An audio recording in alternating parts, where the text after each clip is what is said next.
अभी अभी हम लोग एक सत्संग सभा में बैठे हुए। जब सत्संग समाप्त हो जाएगा, खत्म हो जाएगा, तो हम सब थोड़ी देर के बाद अपने अपने घर चले जाएंगे। अगर घर जाने के बाद ये पता चले कि आपका चादर छूट गया है, आपका बैग छूट गया है, या फिर आपका कोई सामान छूट गया है, तो ऐसी हालत में आप क्या करेंगे? निश्चित है कि आप घर से पुनः सत्संग स्थल पर आएंगे, अपने चादर को ढूंढेंगे, अपने बैग को ढूंढेंगे और फिर उसे साथ लेकर के अपने घर चले जाएंगे। ठीक हो वहु ऐसे ही जब कोई भी जीव इस संसार में आता है तो उसे यहाँ पर एक घर मिलता है, एक परिवार मिलता है, ढेर सारे साथी दोस्त मित्र मिलते हैं, बहुत सारे रिश्ते मिलते हैं। जब जीव इनके साथ रहने लगता है तो रहते रहते इनके साथ लगाव हो जाता है, मोह हो जाता है। फिर जब शरीर छूटता है तो इन्हीं मोह के वजह से, इन्हीं लगाव के वजह से जीव को पुनः आना पड़ता है, पुनः जन्म लेना पड़ता है। इस संसार में आकर के जीव जिन जिन चीजों को अपना मानता है, उन्हीं अपनों के लिए उसे पुनः आना पड़ता है। गुरु नानक साहब से संबंधित एक घटना यहां पर याद आती है। एक बार नानक साहब अपने भक्तों के साथ कहीं यात्रा पर निकले हुए। यात्रा पर जाने के क्रम में उन्हें एक शहर से होकर के गुजरना था। जैसे ही वो शहर में प्रवेश किए, शहर के बाजार में एक जगह जाकर के वो खड़े हो गए।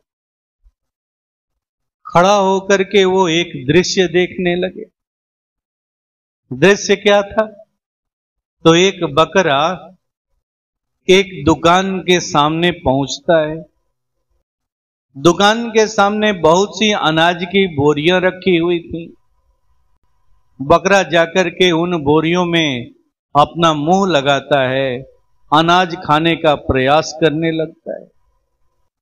इतने में दुकान में बैठा हुआ जो दुकान का मालिक है, वो एक डंडा लेकर के आता है और उस बकरे की निर्मम तरीके से पिटाई करने लगता है। बकरा पिटाई खा करके भाग जाता है।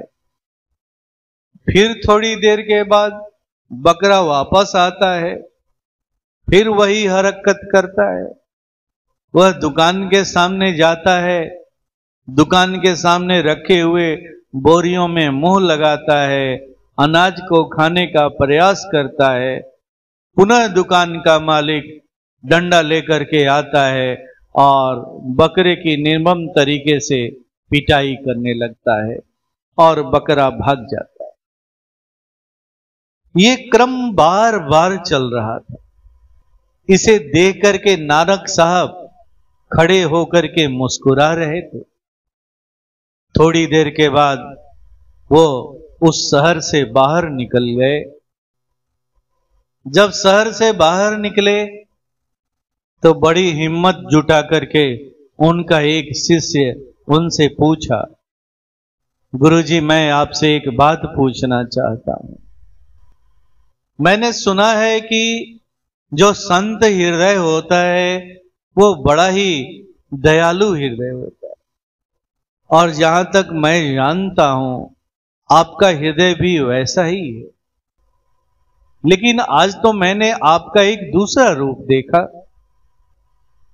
मैंने देखा कि जब दुकानदार बकरे की निर्मम पिटाई कर रहा था तो आप इस दृश्य को देख करके मुस्कुरा रहे थे, हंस रहे थे। मैं आपके मुस्कुराने का कारण नहीं समझ पाया। नानक साहब ने हंसते हुए कहा, देखो, जिस बकरे को तुम पिटाई होते हुए देख रहे थे, वो बकरा कोई और नहीं है, वो बकरा उसी दुकान का मालिक है। और जो दुकानदार डंडा लेकर के उस बकरे की पिटाई कर रहा था, वो भी कोई और नहीं है, वो उस बकरे का बेटा है। दोनों ही अपने अपने इस रिश्ते से अनभिज्ञ हैं। बकरे ने पूर्व जन्म में बड़ी मेहनत करके, बड़ी परिश्रम करके इस दुकान को सजाया। वो रोज वहां बैठा करता था, दुकान पर बैठना उसका स्वभाव हो गया था। यही कारण है कि वो बार बार उस दुकान के पास आता है। जब उसे भूख लगती है तो अपनी भूख मिटाने का प्रयास करता है। लेकिन इस रहस्य को वर्तमान में जो दुकान का मालिक बनकर के बैठा हुआ है, वो इस रहस्य को नहीं जानता है, नहीं समझ रहा है। बकरा केवल इतना ही कार्य नहीं करता है। दुकानदार जब अपने दुकान को बंद करके रात्रि के समय में घर चला जाता है, तो वो बकरा उसी दुकान के बरामदे में बैठता है और रात भर उस दुकान की रखवाली भी करता है। लेकिन आज ये स्थिति कैसी है? तो दुकान का मालिक होते हुए भी उस बकरे का उस दुकान के एक भी अनाज के दाने पर अपना कोई अधिकार नहीं। खाने के लिए, पेट की आग बुझाने के लिए जैसे ही वो दुकान की तरफ बढ़ता है, उसकी पिटाई होने लगती। मैं कर्म के इसी खेल को देख करके हंस रहा। फिर आगे नानक साहब ने समझाते हुए कहा, देखो, यही है, जब जीव किसी भी वस्तु से या किसी भी जगह से, किसी भी चीज से आसक्त हो जाता है, तो मृत्यु के बाद चाहे उसे जो भी योनि मिले, उसे उसी जगह पर पुनः आना पड़ता है। अपने कर्म के अनुसार, चाहे वो मनुष्य योनि को प्राप्त करे या फिर कोई पशु योनि को प्राप्त करे, कोई पक्षी के रूप में वो आए, लेकिन हर हाल में उसे वहां आना पड़ता है। एक बात हमेशा याद रखोगे, जिसकी जहां पर वासना रहती है, स्वप्न में भी उसको वही चीज दिखाई देती। वासना का मतलब क्या होता है? तो बस जाना, वहां का होकर के रह जाना। यही वासना तो हमें बांधती है। मैं इसी बात को कह रहा था कि जिसकी जहां वासना होती है, उसे स्वप्न में भी उसी जगह की याद आती है, उसी चीज की याद आती है, उसी रिश्ते की याद आती है। उसे हर पल, हर क्षण वही चीज दिखाई पड़ता है। जब जीव शरीर को छोड़ देता है, फिर भी जो जीव है उसको वही चीज याद आती है, वही चीज दिखाई पड़ता है। क्योंकि ऐसी हालत में उसका शरीर वासना का शरीर हो जाता है, उस मोह का शरीर हो जाता है। यही कारण है कि जीव को बार बार आना पड़ता है, बार बार आना पड़ता है। इस संसार में हमारा सच्चा संबंध किसके साथ है? तो केवल और केवल परमात्मा के साथ, ईश्वर के साथ, भगवान के साथ।